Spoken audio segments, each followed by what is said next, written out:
December মাসে তাদের বিয়ে এবং বিয়ের আগেই তার হবু বর তাকে ৭০,০০০ টাকার একটা মঙ্গলসূত্র গিফট করছে। বেঙ্গলি বিয়েতে মঙ্গলসূত্র সাধারণত দেওয়া হয় না, কিন্তু যারা নন বেঙ্গলি আছে অ্যান্ড নর্থ ইন্ডিয়ান আছে তাদের কাছে মঙ্গলসূত্র এটা দেওয়ার চল আছে। এবং এই মঙ্গলসূত্রটা একটা নববধূর কাছে প্রচণ্ড পবিত্র হয়। সেই উডবি ওয়াইফ তার উডবি হাজবেন্ডের কাছ থেকে এত দামি একটা মঙ্গলসূত্র গিফট পেয়ে প্রচণ্ডভাবেই খুশি। সে অবাক হয়ে যাচ্ছে তার বয়ফ্রেন্ড, যে কয়েকদিন পর তার হাজবেন্ড হবে, যার স্যালারি মাত্র ১৫,০০০ টাকা, যে ফ্রিল্যান্স করে এক্সট্রা ইনকামের জন্য, সে এত দামি তাকে একটা মঙ্গলসূত্র দিয়েছে। এই ভালোবাসা দেখে সে ভাবে তার বিবাহিত লাইফ খুব সুন্দর হতে চলেছে, কিন্তু সে বুঝতে পারেনি তার বিবাহিত লাইফ রক্তে লেখা হতে চলেছিল।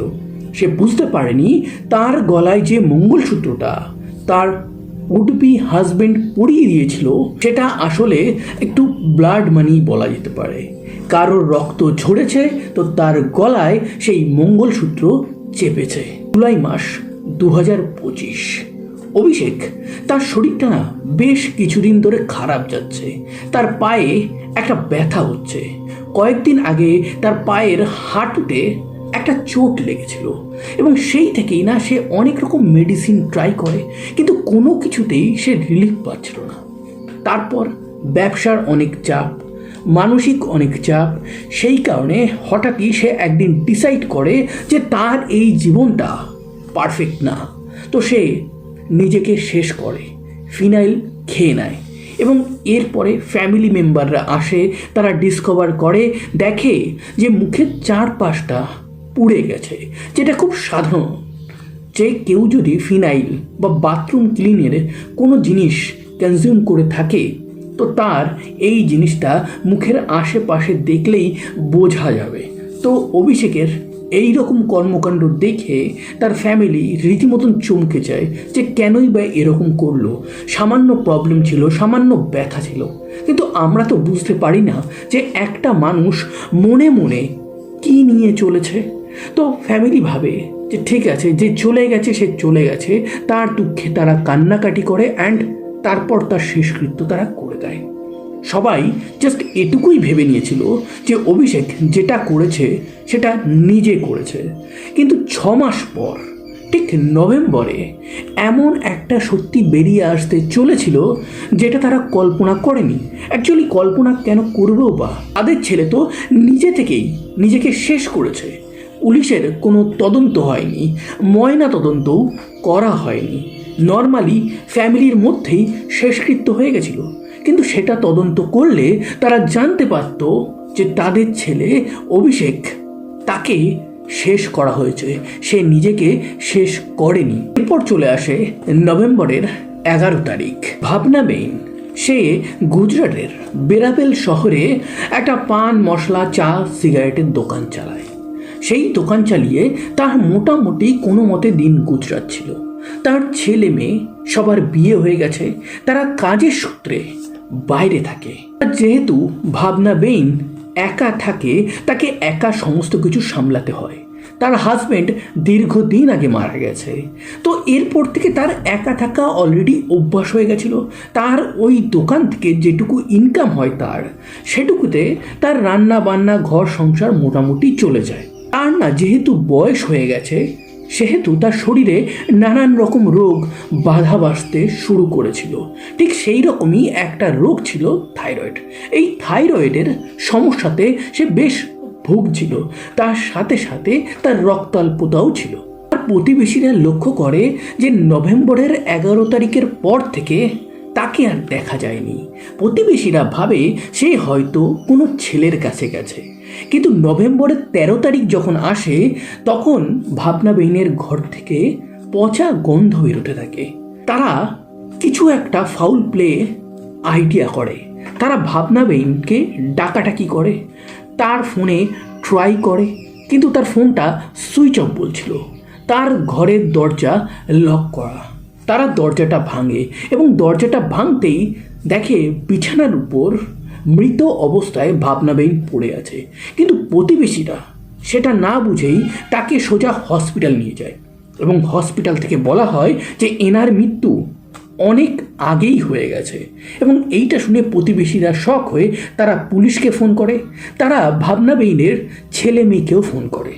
পুলিশ আসে, বডিটা ময়না তদন্তের জন্য পাঠিয়ে দেয় এবং ময়না তদন্তে যে রিপোর্টটা আসে সেটা প্রতিবেশীকে এবং ভাবনাবেইনের ছেলে মেয়েকে অবাক করে দেয়।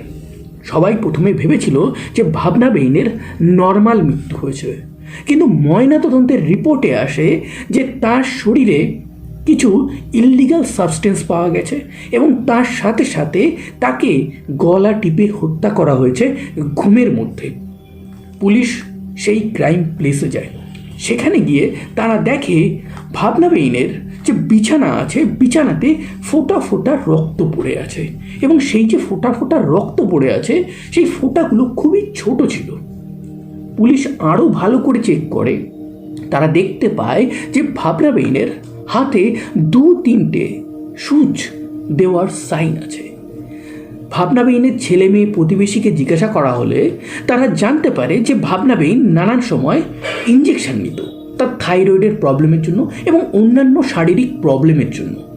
পুলিশ প্রথমে ভাবে যে তাহলে হয়তো এটা সেই ইঞ্জেকশনেরই সাইন, কিন্তু এই ইঞ্জেকশনটা তাকে কে দিত সেই ব্যাপারে জিজ্ঞাসাবাদ করা হয় এবং সেই জিজ্ঞাসাবাদে একটা পুরুষ নার্স, নাম হচ্ছে শ্যাম, তার পরিচয়টা উঠে আসে।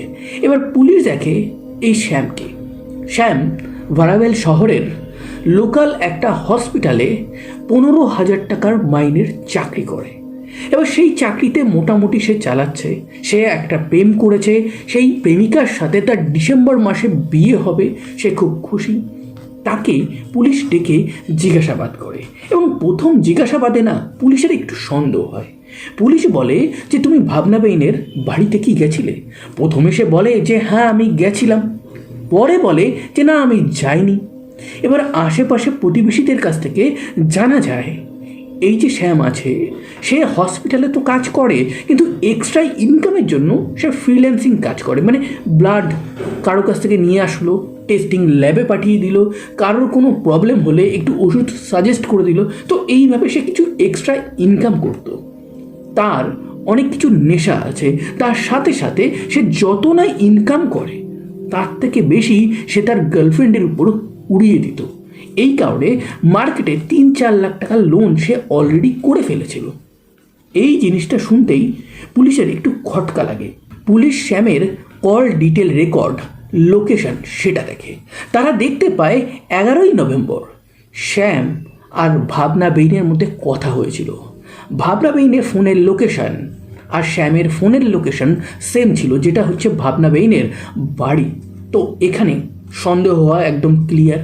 এবং তার সাথে সাথে পুলিশ আরও একটা পুরনো খবর পায়, তাও আবার খবরিদের মাধ্যমে।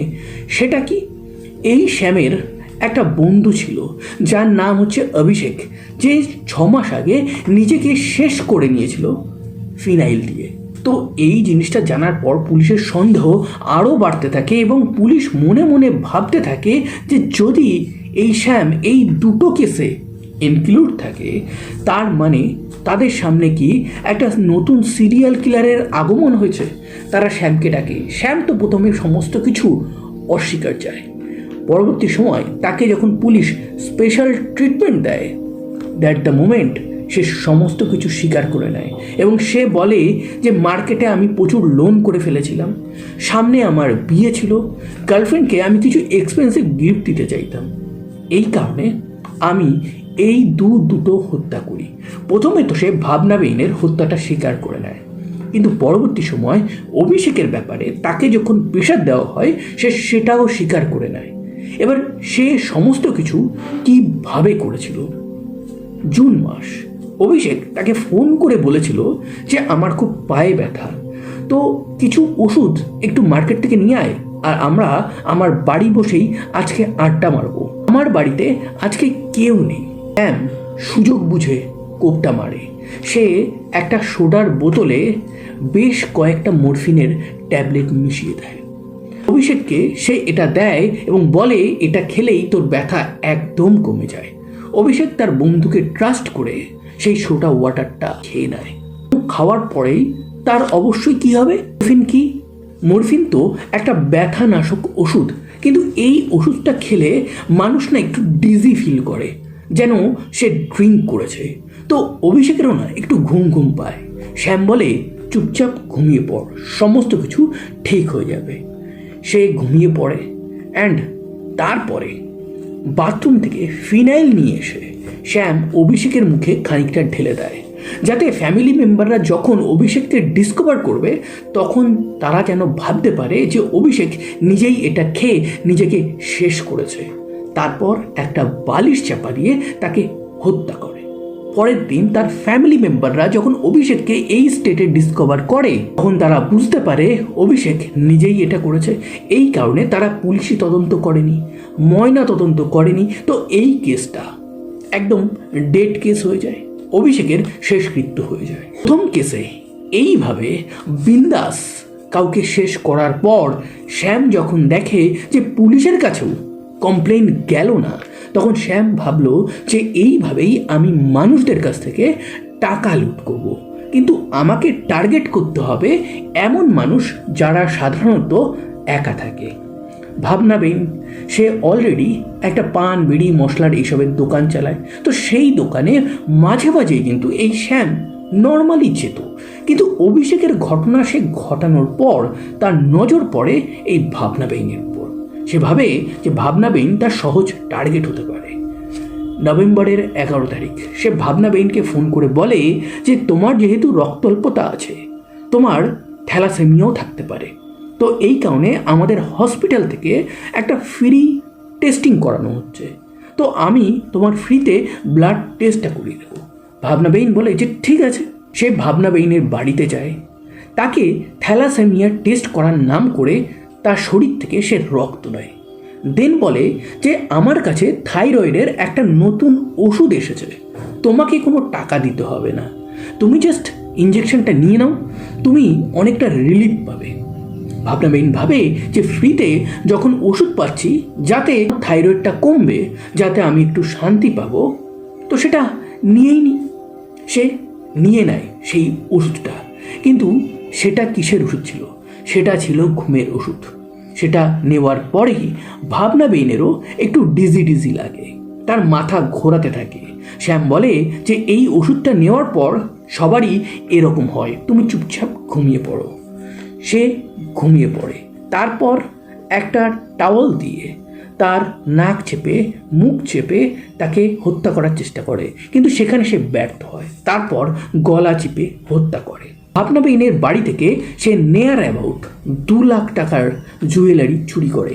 অভিষেকের কাছ থেকে অভিষেকের গলার একটা চেইনও সে কিন্তু লুট করে, যার প্রাইস ছিল 50,000 টাকা, এবং অভিষেকের ঘর থেকে শ্যাম 20,000 টাকা ক্যাশও নিয়ে আসে।